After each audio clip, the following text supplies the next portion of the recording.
My, what an intense gentleman he is! Why, he's practically obsessed with the dagger.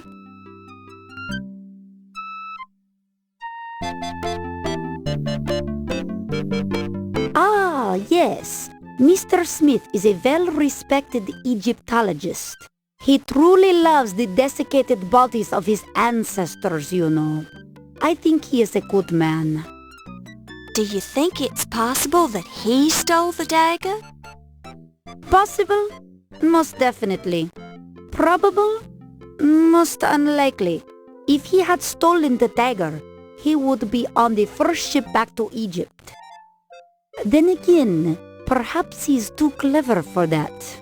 Or he's lingering behind to wreak his bloody revenge.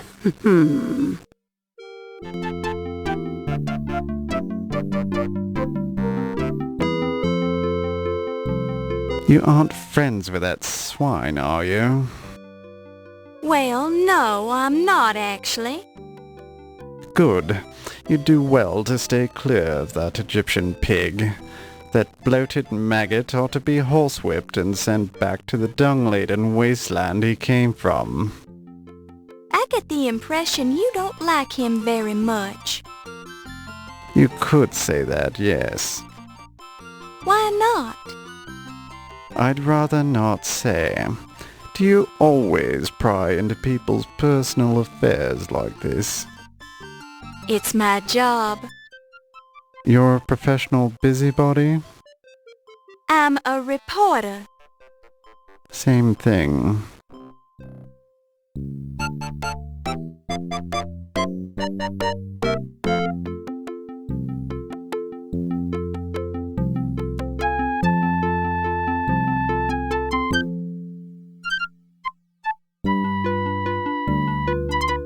Miss Bow? Oh, Mr. Dorian? That's right. We met at the docks. Oh dear, your shoes. They aren't exactly formal. Oh, well, I can explain that, but not right now. I see.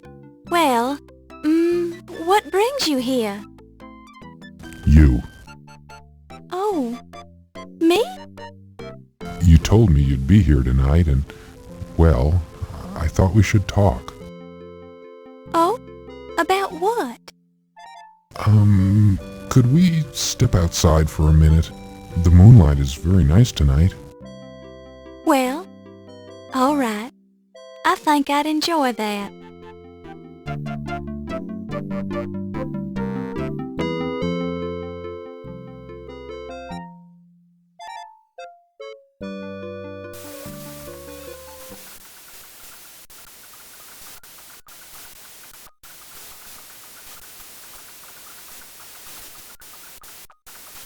I just wanted to explain to you who I really am. You're not Steve Dorian? Well, yes, I am Steve Dorian, but I felt like I didn't give you the most accurate impression of myself when I met you earlier today.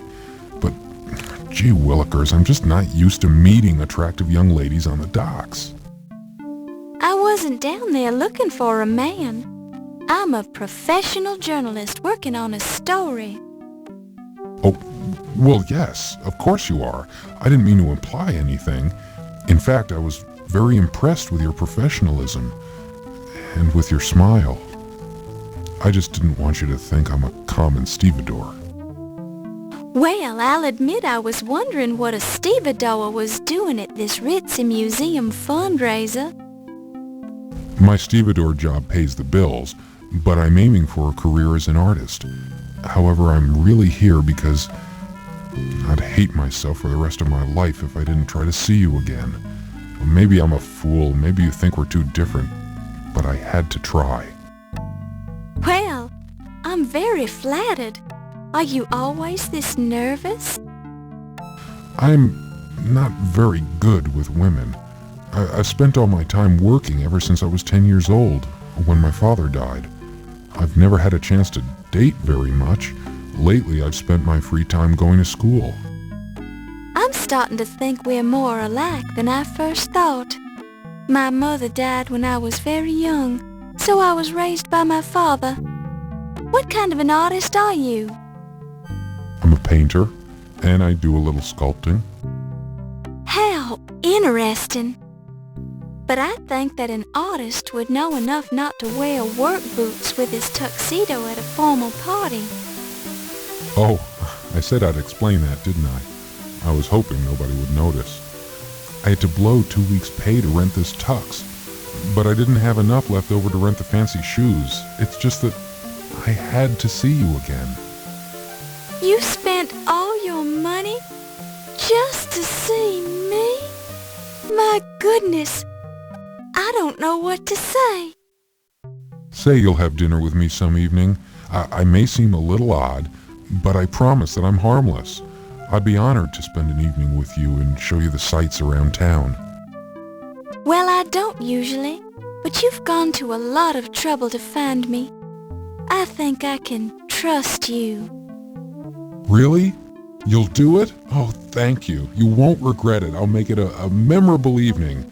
I'll paint for you. I'll dance for you. I'll sing for you. Anything you want.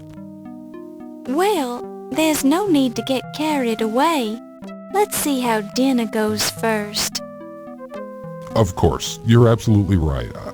I don't seem too anxious, do I? Maybe just a bit, but that's okay. Okay. I'll take a deep breath and calm down.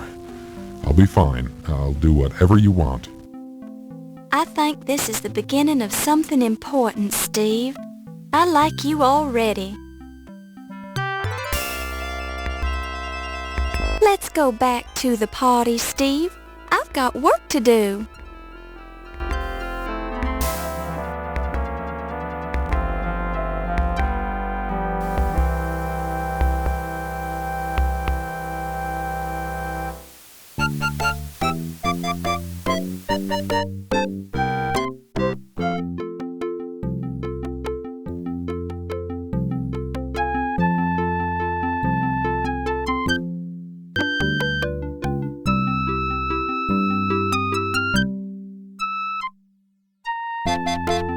I am a representative of the Cairo Museum and the people of Egypt.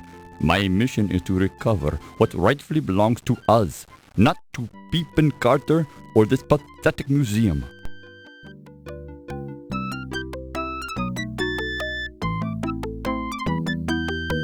Mr. Smith is a very intelligent fellow. We have become friends of late. I always enjoy the company of one of my countrymen.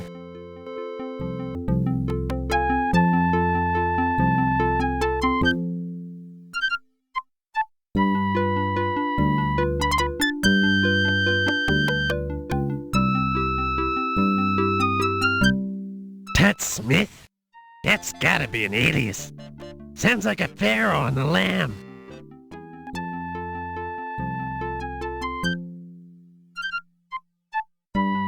Dr. Smith, he is very concerned about the dagger. He has been trying to get it back from Dr. Carter ever since he arrived. Do you think he could have stolen it? Perhaps it is possible. Then he could have stayed around so we would not be suspecting him, no?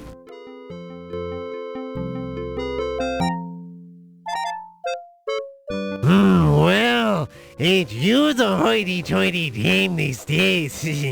I almost didn't recognize you with your clothes on. Excusez-moi, am I knowing you, sir?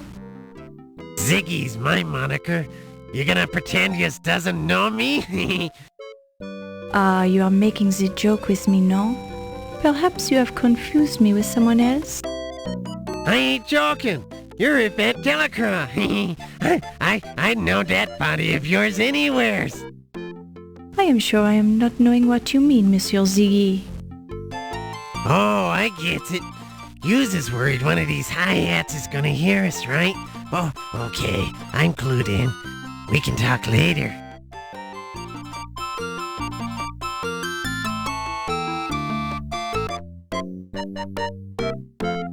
Are you enjoying the culinary delights this evening, Miss Delacroix?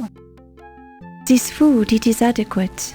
I do not eat so much. This way I maintain my figure, no? Ah, yes, and a lovely figure it is, Miss Delacroix. Merci, Dr. Carrington. You are so kind. I feel we've known each other long enough. Please call me Archibald. As you wish, Archibald. I am yours to command, as always. Miss Bow, is there something I can do for you?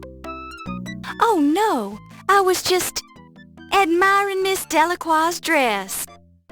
Merci, Miss Bow. And your gown, it is a bit out of date, but charming nonetheless. Thank you, I think. Well, if you ladies will excuse me, I must mingle with the guests.